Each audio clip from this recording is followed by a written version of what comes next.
Our research has taken a major step towards being completely automated, aside from making decisions about what to research next. Anyway, what were all those decisions I made right at the end of the last one, you might ask?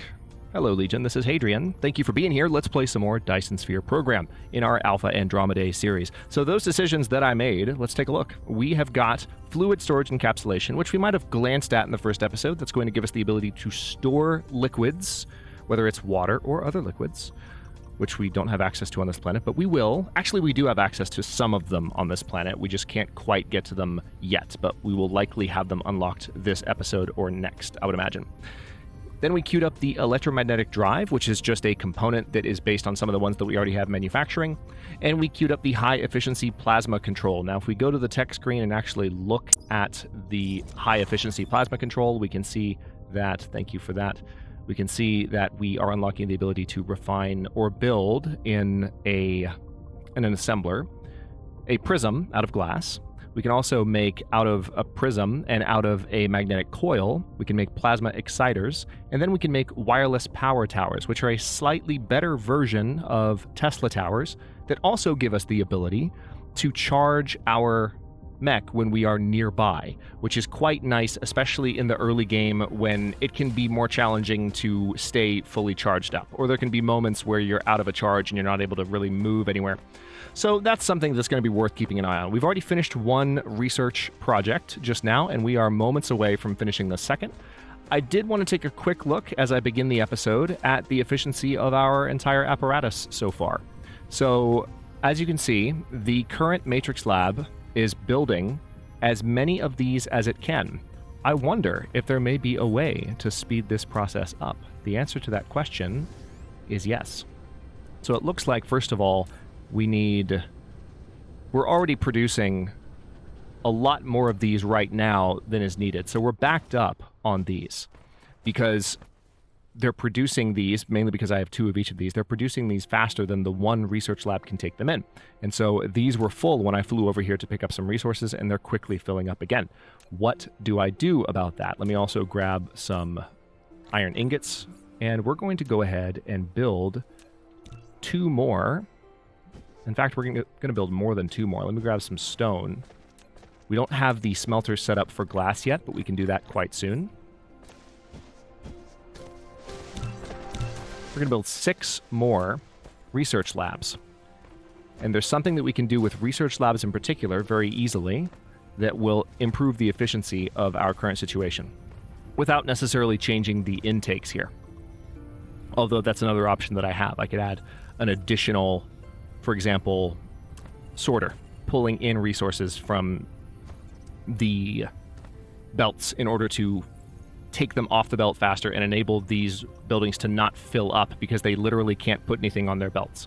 So there are different ways that you can make things more efficient, but we're going to go for the most straightforward way first, which is to stack them like so. All right, so we've just finished research on the electromagnetic drive, and now we have just tripled our research speed and also tripled the speed at which magnetic cubes are being produced. And you can see immediately the uptick in the amount. We can't stack them any higher right now. It's just testing to make sure, but 3 is always the start height. So now you can see those lines emptying out a little bit at the back, which is what we want. So these two factories, in particular these two assemblers rather, are putting out the resources as quickly as they can possibly create them. They're just pumping them out. And we are almost done with the 3. Believe it or not, we're less than 5 minutes into this episode, and we're almost done with the 3 research projects we just queued up, in part because we've sped up the research. But notice already, this is one way, especially in the early game, that you can look around your base at a glance and start to get an idea of how are things going? Like, are you producing resources as quickly as you need to?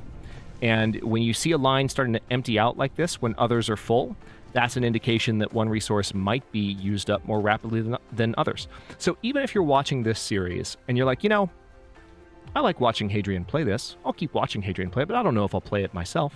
I just want to sit and listen, like maybe while I'm working or focusing on something else. While he's being productive in Dyson Sphere, I'll be productive on whatever. If you're doing that, but if you're watching and you want like a visual cue for like something that I see that I might not comment on, or something that I might need to be focusing on. If you want to understand a little bit more about how the factory is working, that's one of the best ways, is just to look around as I play and see if you can spot belts that are emptying out, even if I don't talk about them.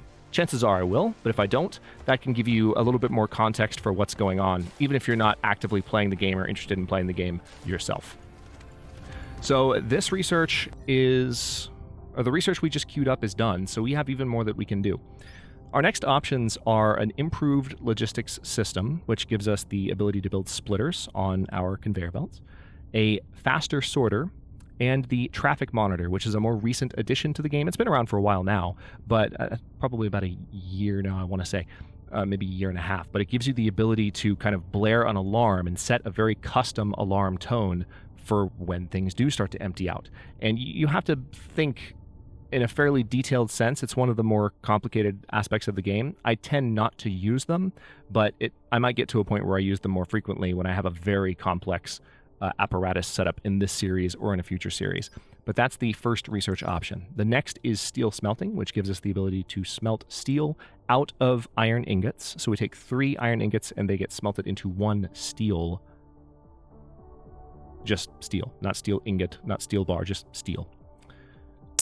Smelting purification, which frankly, this is the next one that I want to queue up, so I'm going to go ahead and give that order. And notice that because there are already a certain amount of electromagnetic matrices, I am stumbling on that word all over the place. Because there are a certain amount of electromagnetic matrices already waiting for me in the research building that have been producing while I've been talking to you just now, it is chewing through them quite quickly. Although I'm also noticing that we might be at the... we're kind of at the edge of our... Yeah, we are. Our power's flickering. So tell you what, just to make sure that things stay moving, we're going to continue to add wind turbines. So I mentioned in the first episode that in Dyson Sphere Program, and this is such an appealing aspect of the gameplay for me, to tell you the truth, in Dyson Sphere Program, you can have everything grind to a halt, whether it's because of a resource problem, a power problem, whatever it might be. Everything can stop. Everything can go wrong, but it doesn't mean that your base will blow up. I mean, there are going to be alien adversaries added later in the game, so what I'm saying is not strictly the case in every eventuality, but when something in your factory stops working correctly, whether it's because of power or because of supply, somewhere in the logistics chain something breaks down, you don't get a game over, nothing goes wrong, you just have to find the problem and correct it. And with power in particular, if you start to dip below your power threshold, if you go too far below it, things will shut down completely. But if you go a little bit below it, which is what you're seeing every time that yellow pops up, if you go a little bit below it, then the efficiency of all of the buildings connected to that power grid will drop. And that's the change that will occur. And that's it. That's literally it. So there's a certain amount of comfort in that, especially if you're learning this game for the first time, that you don't have to worry about things going completely awry. Again, whether it's power related or supply related. All right, so we have finished that particular process, and I didn't explain what some of the outputs for that were because there's something very exciting that I want to show rather than tell to an extent, but let me first make sure that I get these placed. Oh yeah, it's too close. There we go. Yeah, I might be able to build... Oh, nope, can't build anymore. That's fine. So that's a little bit better. So as I said at the end of the last episode, we've now taken a quick look at our efficiency. It looks like things are going pretty well, all considered. We are using more magnets than we're using anything else. So I'll probably have to increase the rate at which we're producing magnets, which is why we left all this room.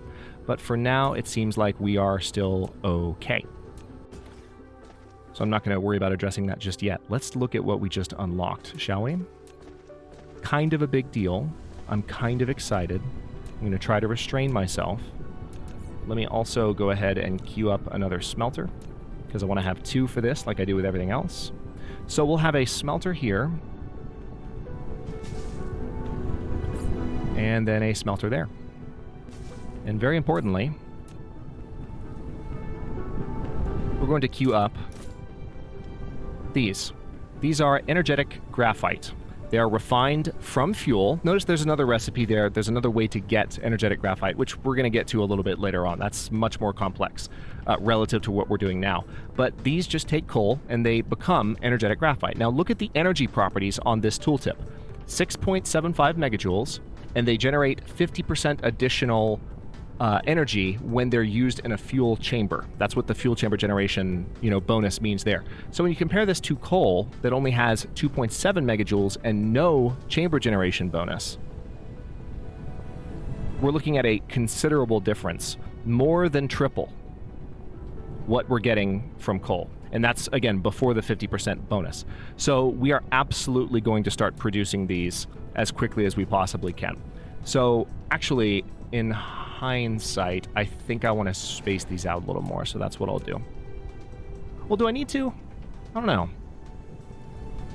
There's an argument that maybe I don't. Yeah, you know what? I'll space them this way, and we'll have the coal coming out here.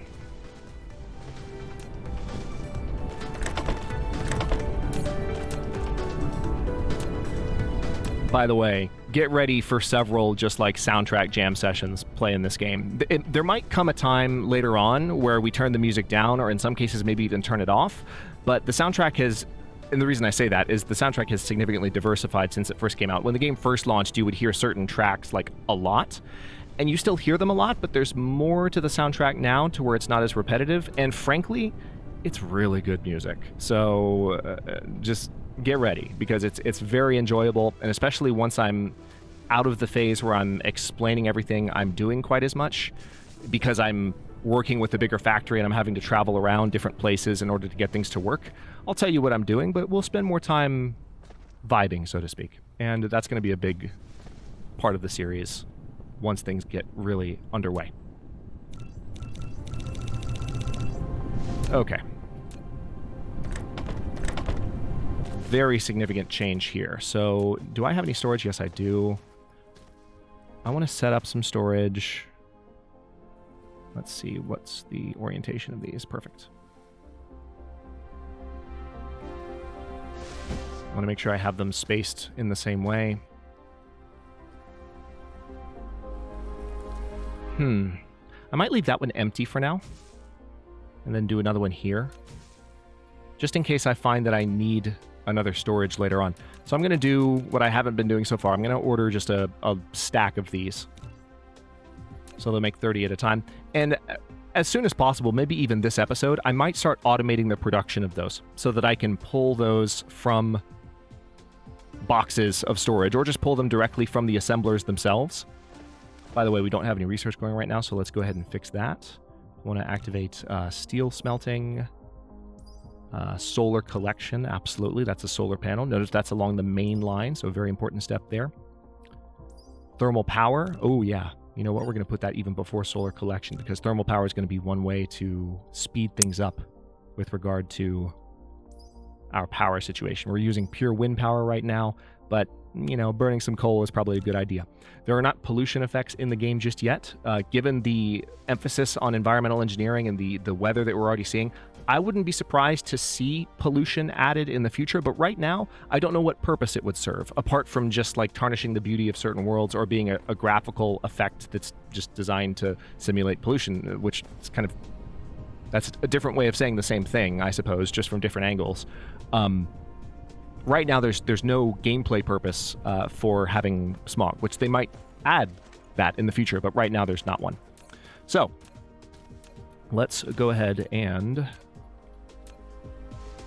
build a belt out this direction. Notice that when I clear trees and such that way, without actually clearing them myself by right-clicking, like this, I don't get the resources for clearing them. So you do want to make sure, if you're new to Dyson Sphere Program and you really want to get like the wood or the plant fiber for whatever reason, or if you want to get the silicone and the titanium from building up, from going through all these rocks, you need to make sure you delete stuff yourself. Otherwise, you might not get the resources. So these are the original stacks that we landed by. If you're wondering where these little tiny veins came from, those are the stacks that we landed by when we first started. Oh, silly me. I was wondering why those weren't producing yet. It's because I haven't actually put coal on the line. There we go. And it looks like steel research is complete. Let's see how this is doing. I think I would like to go ahead and double the speed on this the way that I did with other lines. So what I'm going to do is add an additional sorter coming in and an additional sorter going out. Make sense? So now we definitely have some energetic graphite being stored. That's a very big deal because, as you can see, we are out of energy. So I've just plugged that in. Looks like we just unlocked thermal power. Fantastic. Notice, completely automated now. We've spent a few episodes working on it, but now we're at a point where research is just kind of happening. I queued some things up. I'm not having to worry about plugging resources in anymore. We're starting to build some momentum, which is quite nice. So let me go ahead and notice also it burns relatively slowly. Does the burn time show? No, it does not. But different resources have different burn times, and I'll show you just the difference. If I get a stack of coal out here, and I take this out, notice how fast, I'll tell you what, I'll leave that in. Watch how fast that burns. I'm going to take that away. Now watch this. A little faster in terms of, it's maybe a second or two faster. It's not, to tell you the truth, yeah, it's a second or two faster. So it's actually not as big of a difference as I thought. But there are resources much later in the game that take a lot longer to burn. And those of you who were paying close attention, you might have noticed that when I plugged those initial hydrogen fuel cells in that I got from breaking down the landing pod, those took a while to burn. So early energy sources, in addition to not being very good at providing a lot of energy, they tend to burn through a lot faster. Wood burns through very quickly, burns through its stacks very, very quickly. So you have to be careful with that. All right. I'm looking at that kink in the line there, and it's making my eye twitch. I'm not going to worry too much about that. All right, so now that we've unlocked a few more buildings, let's see what we have access to. We have access to the thermal power plant, which we can actually have these fueling the thermal power plant. So I'm going to do that. I think the best way of going about it for now will be, let's go ahead and set up the line first.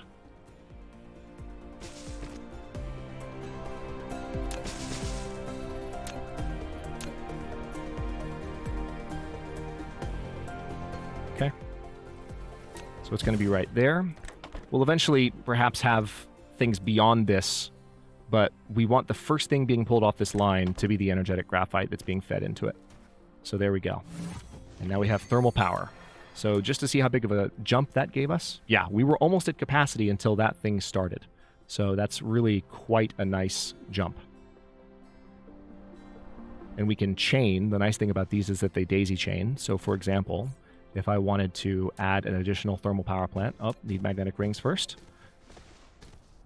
That's not a problem though, because I have these.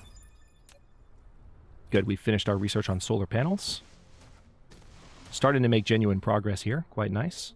So we'll look at solar panels in just a moment. Those will also be very helpful, but we need a little something for those that it's going to be just a little bit harder.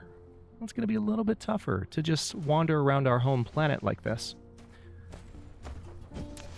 It's going to be a little bit more challenging. I'll show you what I mean. But first, let's go ahead and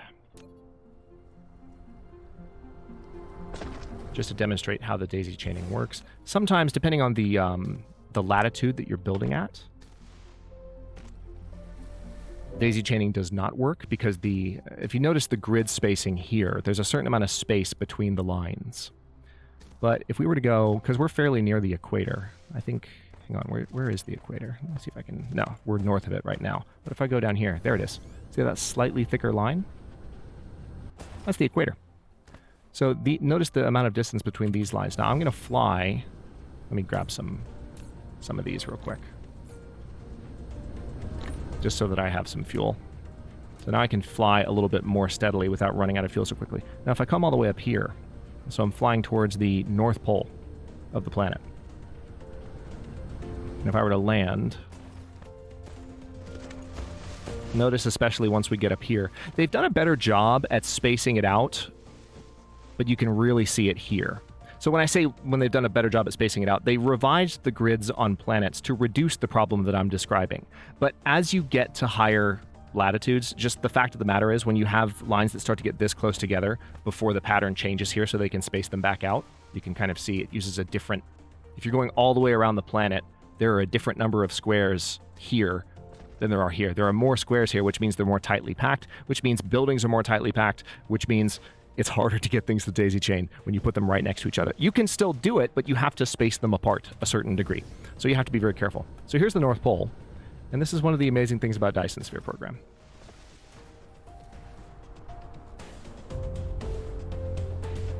Notice in the bottom left corner of the screen how much time is left in our current day. That many seconds, because this is the polar day. Based on our planet's inclination, which we can see by pulling it up here, we don't have all the information that we need in order to continue with this. There's actually a number of projects that we can unlock in the upgrades for Icarus now that we have the electromagnetic matrices researching and automatically producing things for us, which we'll do in just a moment. But our inclination, let's see, where is it? Planet's orbital... Actually, it doesn't have a... Oh, wow. This is almost a straight vertical up and down. So North Pole, South Pole is just like straight down. If we zoom out, we've got our system view here. Alpha Andromedae 1 and 2, Alpha Andromedae 3. Looks like that's an ice field gelisol planet. And Alpha Andromedae 4 is an... Oh, wait a minute. Okay, I saw the blue star back there in the background. Those are all stars we can visit, by the way. The ones that are glowing. If you're starting to get a sense of the scale of this game, all of those glowy stars that aren't like really faint in the background, and some of them that are, because the neutron star is quite faint, the black hole is quite faint, which, speaking of which, where is it? That's the neutron star right there. It's quite faint. And then the black hole is relatively close to us. Let's find it. There it is. So we can visit all of these. Everything you see here. But for now, we're just on our little home planet. And I was very excited because I saw one of the blue stars in the background, and I thought that was another gas giant in our system. But this is an ashen gelisol planet. We don't have any information on what's on it at the moment, but that can change based on what we research. So, tell you what, let's go ahead and look at those options, because I've mainly looked at stuff on this tree, but now that we have other things available to us, we can, for example, in just 10 electromagnetic matrices, we can go ahead and finish that and have it done. All right, the mechanical frame, so we can go ahead and increase our movement speed just by building 60 electric motors. We can improve our inventory capacity. We can add an additional construction drone. That is an increase to the blueprint limits, which we're not going to use blueprints very much, especially early in this series. But yeah, there's actually like a ton of upgrades that I can do. Okay, perfect. So before we wrap up here for this episode, I'm going to go ahead and head back down to the base. So you can notice that it tells you where you are on the planet and how much time is left in the current period of night or day. And that changes, of course, based on your latitude. It's a really fantastic simulation of orbital dynamics and sunrise and sunfall. It's mind-blowing, and it gets better. I'm trying not to spoil it. But you're in for a treat. It's a beautiful, beautiful game. All right, so we need to build electric motors. And in order to build electric motors, I mean, I could build them myself if I wanted to with the stuff that I am currently producing. But I think what I would rather do is go ahead and get them in production automatically. So I'm going to grab a few of these ingots, and we will go ahead and say that we want to build 4 assemblers. I'll take a moment to build. You could theoretically, if you're wondering, anything, whether it's an item or a building, can be automated. So I can have assemblers built automatically. I can't say that I've ever done that in Dyson Sphere Program, because unless you're just going ham and making sure that there's a way to automatically produce everything, there are certain things that you can I can accept needing to build some new assemblers myself, because you don't need to build tons of them. But once you're looking at things like solar panels, once you're looking at things like conveyor belts, you're going to build a lot of those. And so what you need to do is be smart about, like, what do you prioritize as far as what are the things that you want your factory to consume resources and energy building for you versus what are the things that you can kind of tolerate building yourself. Okay, so off of this line, we will create gears, which are made from iron ingots. So I'm going to copy paste that real quick. Done. And now, as a result of that being done, again, let's take a quick look at what we need. We need iron ingots, we need gears, and we need the coils, which we've already set up here. So that does mean, let's see, the fastest way for me to do this would probably be I could set up an additional output line, or I could have a splitter. And what would it take for me to get a splitter right now? Oh, that's not bad at all. Tell you what, let's go ahead and cancel those queued up research projects. I will queue them back up in just a moment. So the reason that it's showing some stuff in the manual research box that wasn't there before is that it went ahead and took a few things from me based on what I had queued up.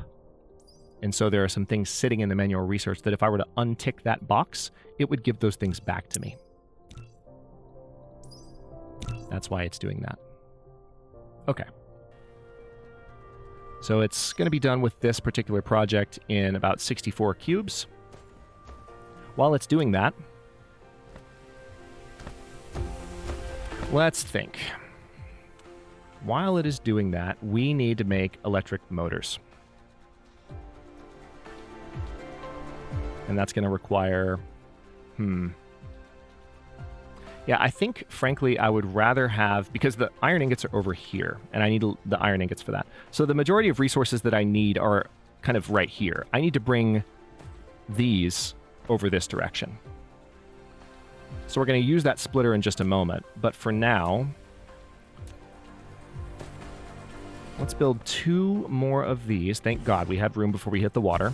Before long, we'll actually be able to pave over this body of water here, which I will probably do. I'm going to do my absolute best not to, just completely annihilate the natural beauty of this world, because, frankly, I like to leave the different planet types in Dyson Sphere Program visible. And there are tons. You're really going to enjoy the amount of visual variety that this game brings as well. Right now, you've just seen a very pretty, nice starting planet. We're going to keep it that way as much as we can, but there are also planets that are just incredibly detailed in very different ways, and it's really satisfying to remain able to see it. So let's go ahead and get this building now. I've got a couple of these newfangled sorters that I've just unlocked, which is quite handy. I'm going to queue up the electric motor. And that is going to need input from these.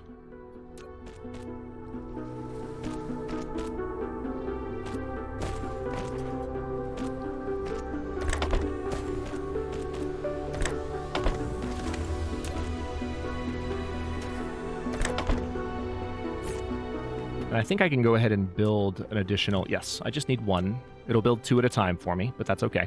So I've already got the next level sorter, which means I have a lot of upgrading to do next episode. What that will do, by the way, is it takes 3 trips per grid line, whereas this will take 1.5 trips per grid line within a certain amount of time.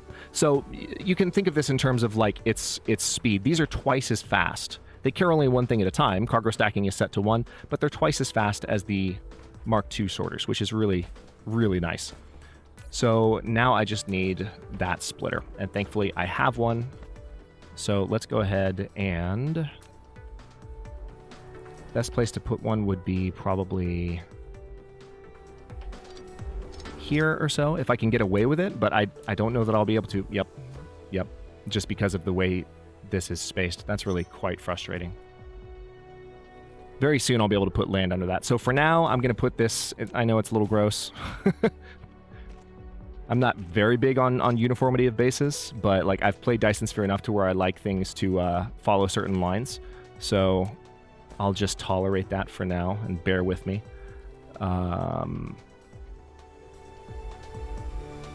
Yeah, this will work. So I'm going to bring it right here. And then finally,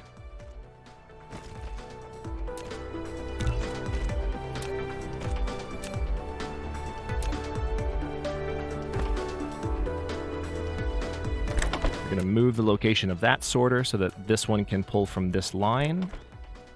Sometimes pulling from a corner spot like that is a little bit tough. The sorter tries to become too long. So now those are all pulling, and we are producing these, which means I can start pulling them into my inventory for the purposes of research. But for now, I will go ahead and stop this episode here. In the next one, we are going to work on getting these Icarus upgrades completed. You'll notice a general improvement in performance from our particular little bot that is building everything for us. You'll notice an improvement in several performance metrics as a result of kind of getting these things done. We'll have more drones, we'll be faster, and we will be able to maintain more of a charge when I'm up and flying around like this. But again, for now, I'll go ahead and stop this one here. Thanks for watching. If you enjoyed it, don't forget to like the video and subscribe to follow along. New episodes are coming out every day at noon U.S. Eastern Time. Comments are always welcome. Let me know what you think, and I'll see you next time.